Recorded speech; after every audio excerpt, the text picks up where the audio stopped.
Biri Pərvizə aid deyil. A bəndi. Məsuliyyətli şagirddir. Dərslərini yaxşı oxuyur. Bəli, biz bunu Pərvizə aid edə bilərik.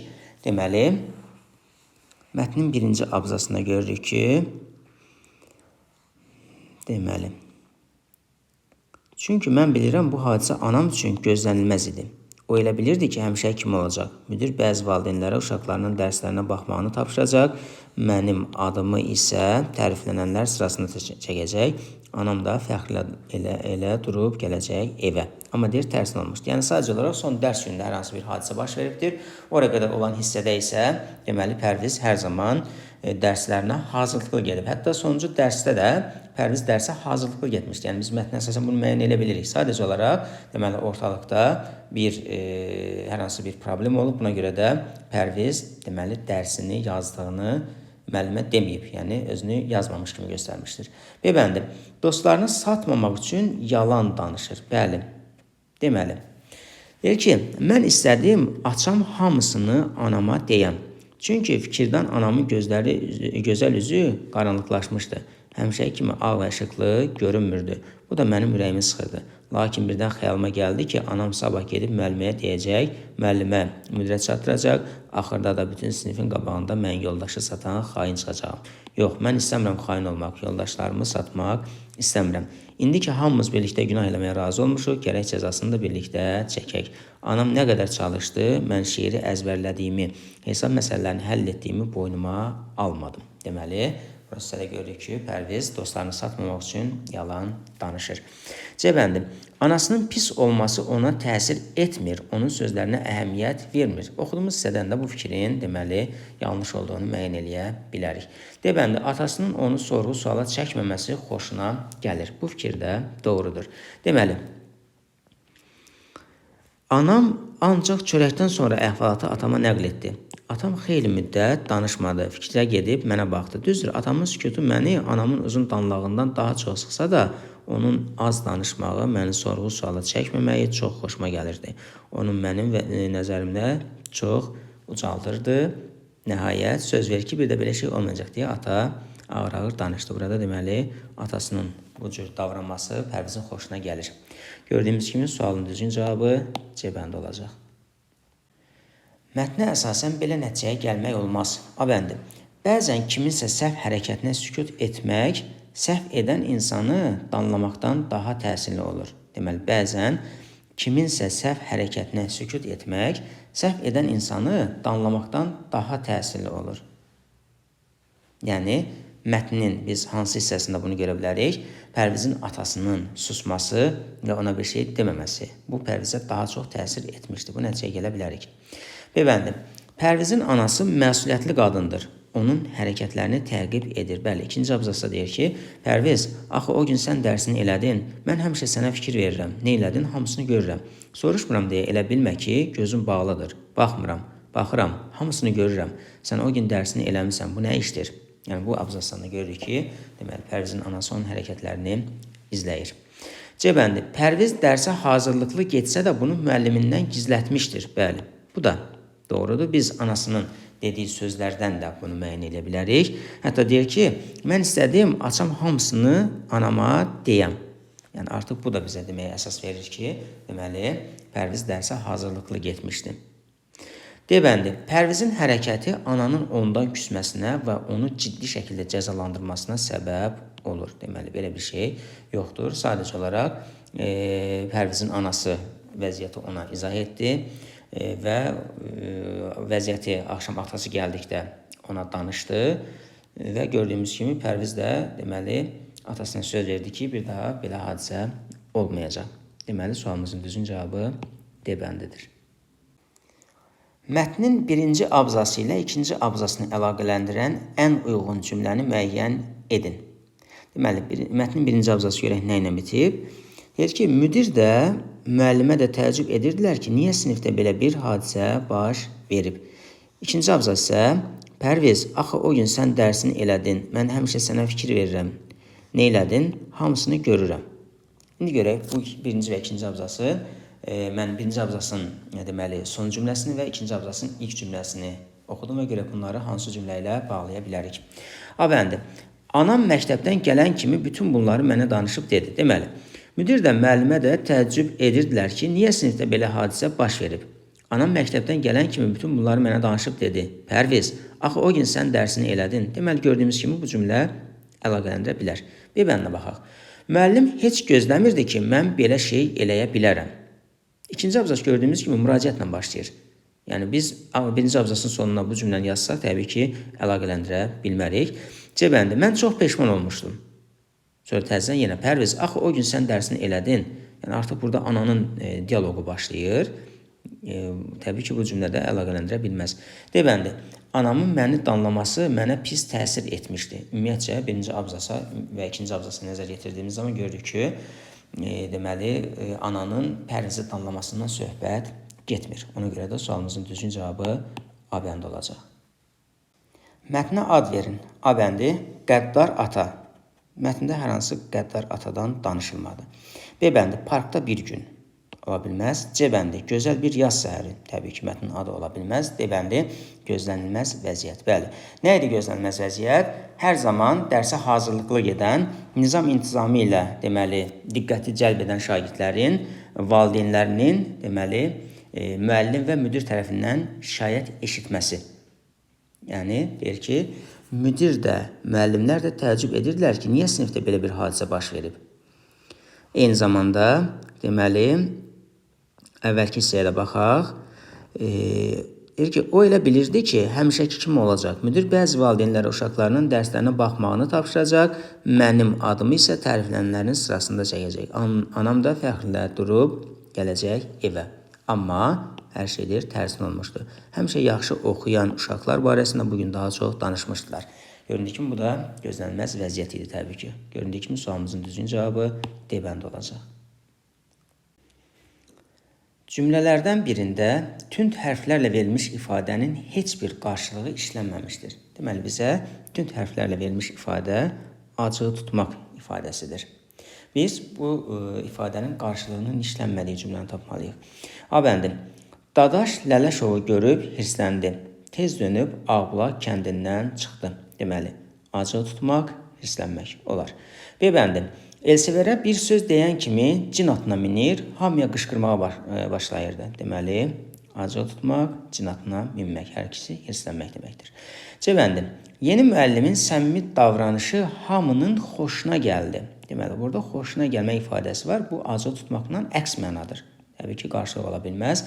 D bəndi, onu bu vəziyyətdə gördükdə ağlım başımdan çıxdı. Deməli, ağlı başından çıxmaq, yəni əsəbləşmək mənasını ifadə edir, acığı tutmaq mənasını ifadə edir. Deməli, A, B, D bəndində acığı tutmaq ifadəsinin qarşılığı işlənmişdir, ancaq C bəndində isə işlənməmişdir. Cümlələrdən birində tünd hərflərlə verilmiş ifadənin heç bir qarşılığı işlənməmişdir. Deməli, bizə tünd hərflərlə verilmiş ifadə acığı tutmaq ifadəsidir. Biz bu ifadənin qarşılığının işlənmədiyi cümləni tapmalıyıq. A bəndi, Dadaş Lələşovu görüb hirsləndi. Tez dönüb Ağbulaq kəndindən çıxdı. Deməli, acığı tutmaq, hirslənmək olar. B bəndi, Elsəvərə bir söz deyən kimi cin atına minir, hamıya qışqırmağa başlayırdı. Deməli, acığı tutmaq, cin atına minmək, hər ikisi hirslənmək deməkdir. C bəndi, yeni müəllimin səmimi davranışı hamının xoşuna gəldi. Deməli, burada xoşuna gəlmək ifadəsi var. Bu, acığı tutmaqla əks mənadır. Təbii ki, qarşılıq ola bilməz. D bəndi, onu bu vəziyyətdə gördükdə ağlım başımdan çıxdı. Deməli, ağlı başından çıxmaq, yəni əsəbləşmək mənasını ifadə edir, acığı tutmaq mənasını ifadə edir. Deməli, A, B, D bəndində acığı tutmaq ifadəsinin qarşılığı işlənmişdir, ancaq C bəndində isə işlənməmişdir. Sözlərdən biri sual işarəsinin yerinə yazıla bilməz. Deməli, bəzi sözlər həm ümumi, həm də xüsusi isim kimi işlənə bilir. Ümid sözü verilmişdir. Deməli, A bəndində vəfa həm xüsusi isim ola bilər, həm də ümumi isim ola bilər. C bəndində Yasəmən isimdir, həm ümumi, həm də xüsusi ola bilər. D bəndində sevinç həm ümumi, həm də xüsusi isim ola bilər. B bəndində isə sevər sözü xüsusi isim ola bilər, ancaq ümumi isim ola bilməz. Çünki sevər sözü ayrılıqda isim kimi işlənmir. Bu söz feil kimi işlənir. Ona görə də sualımızın düzgün cavabı B bəndi olacaq. Qeyrətli sözünün fonetik təhlillə bağlı yanlış fikri müəyyən edin. Əvvəlcə sözün düzgün tələffüz formasını yazaq. Qeyrətli şəklində tələffüz olunur sözümüz. Deməli, A bəndi. Səs və hərf tərkibi arasında bir fərqli məqam var. Göründüyü kimi, L samiti D kimi tələffüz olunur ki, bu da bir fərqli məqam deməkdir. B bəndi. Saitlərin ikisi incə, açıq, dodaqlanmayandır. Baxaq. Deməli, incə, açıq, dodaqlanmayan saitimiz onsuz da ki, E və Ə saitləridir. Bunların da hər ikisi sözdə işlənmişdir. Deməli, bu fikir də doğrudur. C bəndi. Yalnız cingiltili samitlər işlənmişdir. Deməli, baxaq. Bu sözdə T samiti kardır. Deməli, C bəndi yanlışdır. D bəndi. Kar qarşılığı olmayan cingiltili samit işlənmişdir. Deməli, bu sözdəki R samiti cingiltilidir və onun kar qarşılığı yoxdur. Göründüyü kimi sualımızın düzgün cavabı C bəndi olacaq. Hansı sözün tərkibinə görə təhlili kök və 3 leksik şəkilçi sxeminə uyğundur? Sözləri bir-bir təhlilinə görə təhlil edək. A bəndi. Yaz sözün kökü, yazı, yazıcı, yazıçılıq. B bəndi. Qorx sözün kökü, qorxud, qorxudul, maq. C bəndi. Könül sözün kökü, könüllü, könüllülük. D bəndi. Çək sözün kökü, çəki, çəkisizlik və dən. Göründüyü kimi, kök və 3 leksik şəkilçi sxeminə uyğun gələn A bəndində verilmiş yazıçılıq sözdür. Hansı cümlədə sifət işlənməmişdir? A bəndi. Açıq qırmızı şarlarla evin hər tərəfini bəzəmişdi. Deməli, burada açıq qırmızı sifətdir. B bəndi. Soba yanmadığı üçün otaq bumbuz olmuşdu. Burada bumbuz sözünün özü ayrıqda işlənsəydi sifət ola bilərdi. Amma burada bumbuz olmaqdan söhbət gedir. Ona görə bu feil olacaq. Deməli, burada sifət yoxdur. C bəndi. Lap qədimlərdə insanlar qəbilə formasında yaşayırdılar. Qədimlərdə. Doğrudur. D bəndi. Polad ən azı bir həftə kənddəki evində qalacaq. Burada da kənddəki sözü sifətdir. Göründüyü kimi B bəndində sifət yoxdur. Hansı cümlədəki fərqləndirilmiş əvəzliyi həm şəxs, həm də işarə əvəzliyi kimi düşünmək mümkündür? Vergüllərdir, qəsdən buraxılmışdır. A bəndi. Bu, Nəsimi yaradıcılığının zirvəsi hesab olunur. Ümumiyyətcə, bu əvəzini biz heç vaxt şəxs əvəzliyi kimi düşünə bilmərik. Bu, bütün hallarda işarə əvəzliyidir. B bəndi. O kitab çox maraqlıdır. Sual veririk. Hansı kitab? O kitab. Deməli, sifəti əvəz etdiyinə görə bu da ancaq olacaq nə? İşarə əvəzliyi. Sonra, C bəndi. O, mənim müəllimimin sevimlisidir. Kim? O. Kim sualına cavab verdi? Ancaq ismi əvəz etmiş olur. Ona görə burada bu şəxs əvəzi olacaqdır. D bəndi. O, məktəbdə yeni işləməyə başlamışdır. Biz deyirəm ki, o, yəni hər hansı bir insan. Məsələn, Əli məktəbdə yeni işləməyə başlamışdır. Bu vəziyyətdə olur şəxs.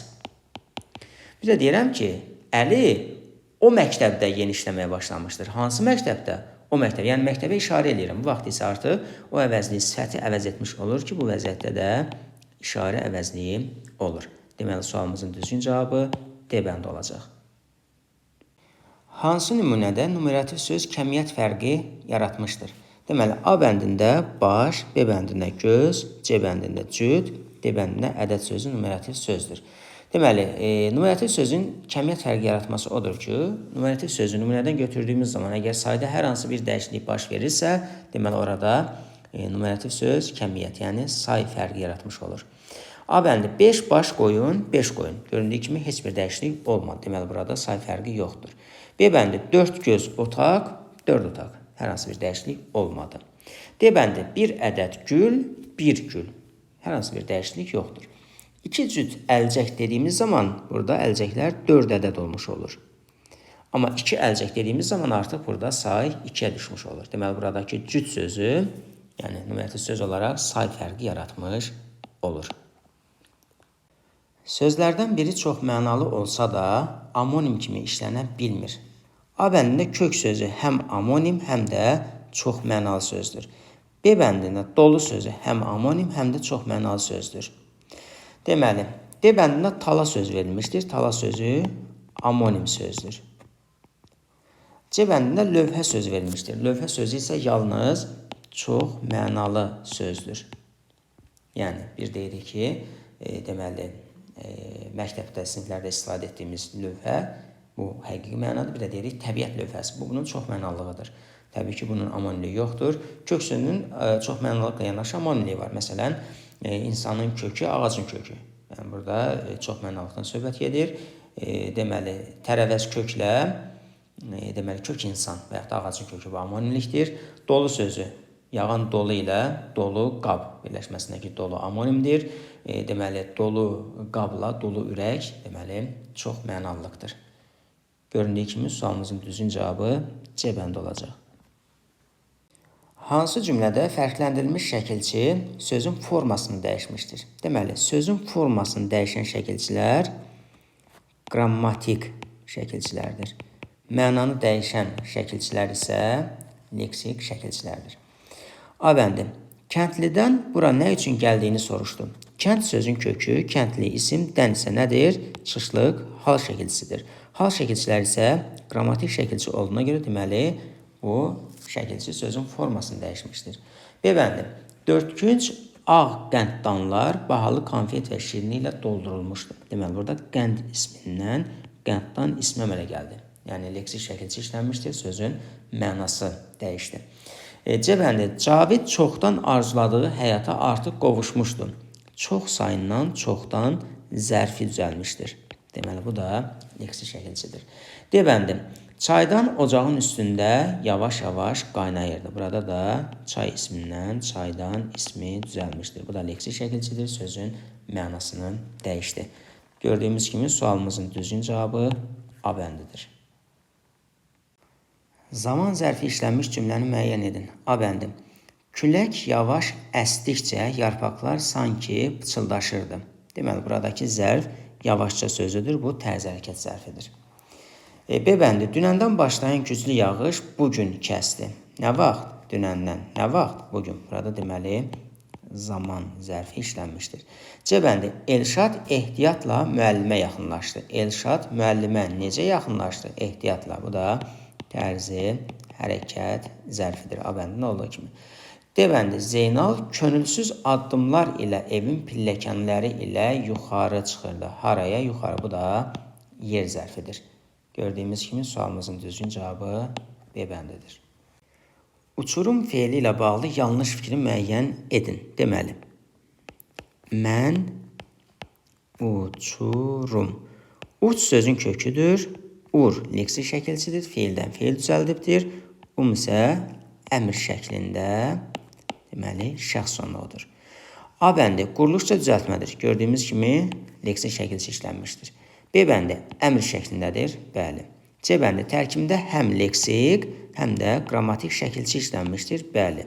Başlanğıc formadadır. Yanlışdır. Çünki uçurum feilinin başlanğıc forması uçurmaq sözüdür. Ona görə D bəndi düzgün cavab olacaq. Hansı sözü ismin iki müxtəlif halında işlənmiş söz kimi düşünmək mümkündür? Deməli, oğul sözü yalnız mənsubiyyət şəkilçisi qəbul etdiyi zaman söz kökündəki qapalı sait düşür. Deməli, burada qapalı sait düşməmişdir. Ona görə bu söz ismin yəlik halındadır. Beyin sözü mənsubiyyət şəkilçisi qəbul etdiyi zaman buradakı i saiti düşür. Deməli, burada in şəkilçisi var və sait düşübdür. Deməli, bu mənsubiyyət şəkilçisidir və mənsubiyyət şəkilçili sözün də adlıq halda olduğunu bilirik. C bəndində sinif sözü verilmişdir. Sinif sözü saitlə başlanan həm hal, həm də mənsubiyyət şəkilçisi qəbul etdiyi zaman söz kökündəki qapalı sait düşür. Yəni, sənin, sinfin deyirəm. Burada mənsubiyyət qəbul etdiyi i saiti düşdü. Bir də deyirəm ki, sinfin, tamam ki, gözəlliyi, məsələn. Gözəlliyi. Deməli, burada yəlik hal şəkilçisi qəbul etdik, yenə də i saiti düşdü. Deməli, biz sinfin sözünü həm adlıq halda, həm də yəlik halda düşünə bilərik. Ovuc sözü də yalnız mənsubiyyət şəkilçisi qəbul etdiyi zaman söz kökündəki qapalı saitin düşdüyü sözlərdəndir. Gördüyümüz kimi burada sait düşməmişdir. Bu isə onu deməyə əsas verir ki, buradakı un hal şəkilçisidir. Yəni, bu sözdə yəlik haldadır. Deməli, gördüyümüz kimi sinfin sözünü biz həm adlıq halda, həm də yiyəlik halda düşünə bilərik. Euler-Venn diaqramına əsasən hansı fikir sual işarəsinin yerinə yazıla bilməz? Göründüyü kimi, daha doğrusu yazıla bilər. Göründüyü kimi sual işarəsi Euler-Venn diaqramının kəsişməsində verilmişdir. Biz oxuyasınız və oxuyasısınız sözlərinin ortaq xüsusiyyətini müəyyən etməliyik. A bəndi, tərkibində leksik şəkilçi işlənmişdir. Oxuyasınız və oxuyasınız sözlərinin heç birinin tərkibində leksik şəkilçi işlənməmişdir. Ona görə A bəndini ümumiyyətcə nəinki sual işarəsinin yerinə heç bir hissəyə yaza bilmərik. B bəndi, inkarı yalnız deyil sözü ilə düzəlir. Deməli, oxu sözün kökü, y bitişdirici, ası lazım şəkilçisi, sınız şəxs sonluğudur. Deməli, feilin lazım şəklinin inkarı yalnız deyil sözü ilə əmələ gəlir. C bəndi, arzu şəklində olan feildir. Oxu sözün kökü, y bitişdirici, a arzu, sınız şəxs sonluğu. Deməli, a, ə şəkilçisi var burada, bu da arzu şəklidir. Bu da deməli, oxuyasınız sözünə uyğun oldu. İkinci şəxsin cəminin şəxs sonluğunu qəbul etmişdir. Oxuyasınız, siz oxuyasınız, siz oxuyasısınız. Deməli, sözlərdən biri arzu şəklindədir, biri lazım şəklindədir. Hər ikisi isə ikinci şəxsin cəmindədir. Deməli, biz sual işarəsinin yerinə D bəndini yaza bilərik. Həqiqi dostluq mənəvi fədakarlıqdır cümləsindəki düzəltmə sözləri müəyyən edərək cavab kağızına yazın. Deməli, həqiqi sadə sözdür. Dost, dostluq düzəltmədir. Mənəvi sadədir. Fəda, fədakarlıqdır. Deməli, biz dostluq və fədakarlıq sözlərinin düzəltmə söz olduğunu müəyyən etdik. Bu sözləri cavab kağızına yazmalıydıq. Uyğunluğu müəyyən edin. 1. Yosunların müsbət xüsusiyyətidir. 2. Yosunların mənfi xüsusiyyətidir. A bəndi. Gəmilərin hərəkətinə mane olurlar. Təbii ki, yosunların gəmilərin hərəkətinə mane olması onların mənfi xüsusiyyət olacaq. Suyu oksigenlə zənginləşdirir. Təbii ki, bu müsbət xüsusiyyətdir. Dəniz və okeanlarda əsl sualtı cəngəllik yaradırlar. Təbii ki, cəngəllik yaradırsa, bu da mənfi xüsusiyyət olacaq. Çünki o nəticədə deməli gəmilərin hərəkətinə mane olmuş olur. D bəndi. Bunu mətnlə necə əlaqələndirə bilərik? Mətndə də həmin hissəyə toxunulmuşdur. Deyir ki, onlar dəniz və okeanlarda əsl sualtı cəngəllik yaradırlar. Bu da təhlükəli olur. Yəni, mətndəki bu məlumata əsasən də onların deməli, sualtı cəngəllik yaratmasını mənfi xüsusiyyət kimi götürə bilərik. D bəndi. Kimyəvi məhsullar almaq üçün istifadə edilirsə, bu da təbii ki, müsbət xüsusiyyətdir. Deməli, 1 BD, 2 AC olur sualımızın düzgün cavabı. Bu da B bəndində öz əksini tapmışdır. Tünd hərflərlə verilmiş sözün kontekstə uyğun mənasını müəyyən edin. Deməli, tünd hərflərlə verilmiş söz koloniyasıdır sözü. Yəni, yosun koloniyasından söhbət gedir. A bəndi. Bir-biri ilə bitişik yaşayan orqanizmlər qrupu. Bəli. B bəndi. Bir dövlətin ərazisində əcnəbilərin və ya bir ölkədə başqa yerdən köçüb gələnlərin yaşadığı yer. Yəni, əcnəbi, başqa ölkədən köçüb gələn insan, yəni insandan söhbət getdi. Amma burada isə yosun koloniyasından söhbət gedir. C bəndi. Dövlətin silahlı qüvvələri. Təbii ki, ola bilməz. D bəndi. Birgə fəaliyyət üçün birləşmiş adamlardan ibarət mütəşəkkil qrup. Bu da təbii ki, koloniya sözünün mətndəki, yəni kontekstə uyğun mənası ola bilməz. Göründüyü kimi sualımızın düzgün cavabı A bəndi olacaq. Mətnə əsasən yanlış fikirdir. A bəndi. Nəhəng yosunlar okeanlarda yaşayır. Deməli, ikinci abzasa baxırıq. Yer kürəsində müxtəlif yosunlar var. Onların arasında uzunluğu 40 metrə çatan nəhəng yosunlar olur ki, bunlar da okeanlarda yaşayır. Deməli, nəhəng yosunlar. Bu fikir doğrudur. B bəndi. Göy yaşıl yosunlar su ilə yanaşı səhralarda da yaşayır. Deməli, 1, 2, 3. Üçüncü abzasa baxırıq. Yosunlar göy yaşıl, qonur və qırmızı rəngdə olurlar. Göy yaşıl yosunlar təkcə suda yaşamırlar. Qazaxıstan və Orta Asiya səhralarında onlar torpağın üstündə yaşayır. Deməli, su ilə yanaşı səhrada da yaşayır göyyaşıl yosunlar. C bəndi. Yaşıl sular çirklənmiş və yararsız su hesab olunur. Bu yanlış fikirdir. Mətndə deməli deyir ki, siz yayda göllərdə suyun yaşıl olmasını yəqin ki görmüşsünüz. Belə halda su çiçəkləyib deyirlər. Bunun nədən baş verdiğini bilirsinizmi? Gölün ilıq suyunda xüsusi bitkilər, yosunlar sürətlə çoxalıb suyu yaşıl rəngə boyayır. Mikroskop altında yaşıl suya baxsanız orada çoxlu kiçik yaşıl kürəciklər görəcəksiniz. Bunlar yosun koloniyası. Yəni burada suyun çiçəklənməsindən söhbət gedir. Yəni bu cür adlandırılır. Amma orada deməli çirklənmiş və yararsız su hesab olunmasından söhbət getmədi. D bəndi. Yosunlar su heyvanlarının yemi olmaqla yanaşı insanların da qida rasionuna daxildir. Doğru fikirdir. Deməli mətnin sonuncu abzasında deyir ki, yosunlar ev heyvanları üçün də yaxşı yemdir. Sonra deyir ki, yosunların bəzilərindən insanlar yeməkdə istifadə edirlər. Göründüyü kimi sualımızın düzgün cavabı C bəndi olacaq. Nöqtələrin yerinə hansı ifadə yazıla bilməz? Deməli deyir ki, yaz və payızda bu yerlərdə yağış yağdıqda göy yaşıl yosunlar sürətlə çoxalır, sürətlə yayılır, sürətlə inkişaf edir, sürətlə hücuma keçir. Təbii ki, ola bilməz. Ona görə də sualımızın düzgün cavabı D bəndi olacaq. Verilənlərdən biri mətnin əsas hissəsinə aid deyil. A bəndi. Sarqas dənizi Atlantik dənizinin bir hissəsidir. Deməli, 1, 2, 3, 4, 5-ci abzasda deməli Sarqas dənizindən söhbət gedir. Atlantik okeanının bir hissəsi olan Sarqas dənizində Sarqas yosunları bitir. Dəniz də onların adı ilə adlandırılıb. Deməli bu mətnin əsas hissəsinə aiddir. B bəndi. Gölün suyu ilıq olduqda yosunlar sürətlə inkişaf edib suyu yaşıl rəngə boyayır. Bu mətnin 1-ci abzasında işlənmişdir.